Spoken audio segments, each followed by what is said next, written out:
Hi guys, it's Venus coming back again. So I'm shooting two videos. So if you look like them, she wore that in the last videos because I shot two videos.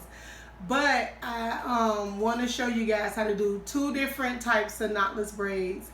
I'm gonna do the favorite braid second, but the one I don't like I'm gonna do first because I want to explain why I don't like it and you guys will see the difference from this one versus the other one. But anyway, I got my mannequin here, and here's her hair, and I got a little bit of shining gem here.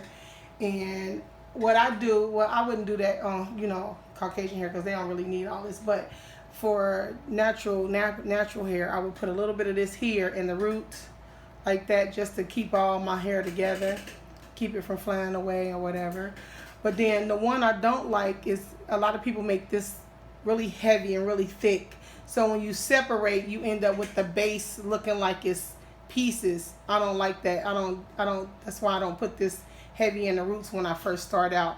I only put this on the ends of the hair when I'm braiding. Then I'll do that. I don't put this in the root. Unless, I see a flake or something, I might touch a little something there. But then this is the one I don't like because you start out with braiding just the hair. So a lot of people go 3, 4, 5 times. And then they have this look here. And then they start to feed that hair in. And I'm going to show you why I don't like it. The fan blowing. Hold on. So when you feed this hair in, see how everybody does? Everybody feeds in about the same way. So I'm going to feed this hair in. You guys going to see why I don't like it.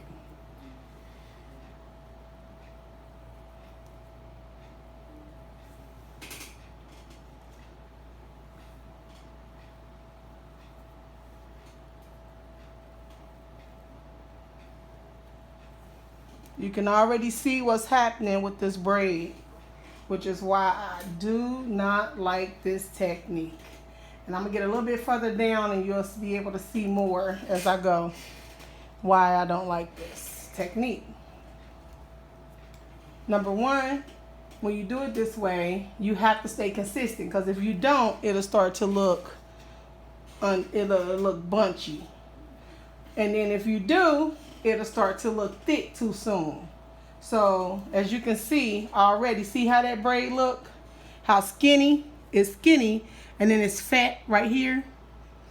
I don't like that. I don't know why people think that's how it should look or whatever, but I don't like that. And then when you continue down, as you continue down, I'm not going to tuck this because I want you to see. I want to use this hair so you can see what I'm talking about.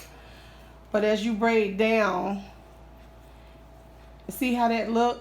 Can you see that real good? How that is so skinny in the root, and then this hair is heavy, because you don't put all these thick pieces out. Well, not thick pieces. They weren't very big pieces, but they look like thick pieces, even though it's the same. This looks uniform from here down is uniform, but from here it's not uniform. It's so small. And then this hair, it comes out and look like a little tree. It gets big and big and big. And then it goes back to skinny, skinny, skinny, skinny. That's why I don't like this technique. A lot of people like it. I don't say it's a bad technique. I don't think it's a excellent technique. I just don't like the way that look. I don't like that.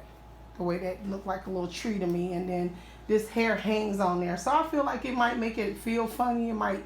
I don't know. I just don't like it. Something about it don't look right to me. It just don't look right to me. I don't like that. Some people like it. I don't. Again, it just looks too weird to me. It's all skinny. Then it gets fat. Then it's go back to skinny. I mean, that's the ideal of it. It's supposed to because that's how hair does. But it doesn't have to look like that. I don't think it should look like that. So let me show you the one I like to do.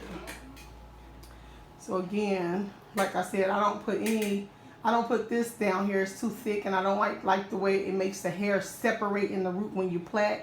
You don't want it to look like you have 3 pieces of hair separated. You want this to look like a nice, uniform, put together base. So your base should be put together, and then as you come down, you tap this and put it in the hair and blend that hair in, hide that hair in. You shouldn't have all that conk up on the scalp like that. But what I like to do is I take my 3 pieces, and A lot of people like to grab this way and put it in. I grab this way. So when I grab this way,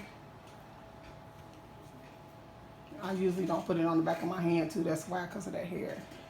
But I did it for this so I can demonstrate. But see how when I come back around, see how that closes up?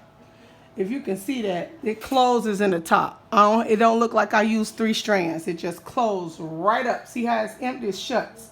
Soon as it shuts, it don't look like this little tree branch here. It looks like I started from the scalp, but I didn't. I put 1 rotation on there, and then I started with this. And as you can see, I'm going to do it again. I come in around here with this, and it's going to look seamless all the way down. And just because you feed them in don't mean you got to feed every single rotation. You feed in what you need. So I'm happy with the way that looks. So I'm going to braid that down and be happy with that. You know what I'm saying? So as I come down here with this, with my knotless, it's uniform from the base. Look at my size of my base. Look at my braid. It's uniform from the scalp all the way down. So I'm going to go all the way down with this. And then when you start to see flyaways, that's when I come in with this. I come in with this because I don't want flyaways. So I come in with that and I attack from this angle with that. Instead of having that cake up on the scalp. Because you go back in and you put in your castor oil, black castor oil, your coconut oil, whatever you want to put on the scalp, you go back in with that. But on the braid, so you don't have all these 1,000 spikes, every now and then you're going to get some. You can't no way around it. You're going to get some. So you just go in when you dip it, or you can go in with your scissors, whatever make you happy in what you do. That's what you do. But I go all the way down with this. And so as you can see, it's gonna get skinny, right? Well, as it gets going to start to get skinny, oh, I got a little bubble there. As it go like it's gonna get skinny, then you can come back in with a piece that meets whatever you need. You need this size? No, I don't think so. I need size a little smaller. So I'm gonna go in and take a smaller piece and put that right in there. And see how I added that in there? It blends right away. You can't see where it's at right away. As soon as I put that hair on there, it blends right away. I've been seeing this type of loop. This is not the right way to do this. You do not lay this across here like this. See how they make that loop, and you can see that loop? You should not see that. That should not be visible to this. Look there. That's obviously that I fed that in there.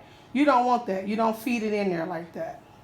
You want to feed it in where it comes right like it's been part of the braid, like it ain't you never put anything on that hair. You just want to feed it right in there. So you go right in there, feed that hair right in there. See there? Right in there. Don't look like it was ever a break in the braid. Keep on going, and then you do whatever you need to do with these ends. Whether it's take a razor to the ends, add another piece. She wanted to her butt, to her knee, wherever you want to make this braid go to, you should be able to do it seamless. You want to add in a piece of curly hair, you do the curly hair the same way. You lay that you make that branch right across here. I'll show you how to lay it, and then I'll let you guys go. You take this piece of hair. Wait a minute, Mom. You take this piece of hair. See how I'm going to lay it across there? You don't lay it across there like that. You take this piece of hair and you add it in there. See there? Watch this. See there how it become one piece? And it's not a loop. See there? No loop. And that's how you add it in there. I'll do it one more time so you can see what I'm saying. You take this piece of hair and then you lay it into your braid. So you don't go across your braid because that's where you get that bubble. You take it with your braid. See there? You take it with your braid. And it's seamless. And it's a little thick, so you should be able to see where, you can't see where I put it, but you can see that it's been added. See there? See how fat it's getting? Because I'm adding hair to the end. Whereas opposed it should be getting skinny. You can see where I've been showing you examples. So you can just go back up and it's seamless. You won't have that bridge across the top of there. So that's how you feed in braids, knotless braids and feed in braids. You feed in your braid, you never go across the top of the bubble. You go inside the middle of the bubble. Remember, the inside of the bubble. You go across here. These are your 3 legs. You put it with this finger and you add your piece of hair to this middle leg, and that's where you get your rotation around and it becomes one piece. You don't have that bubble on the top, and it's seamless all the way down your braid.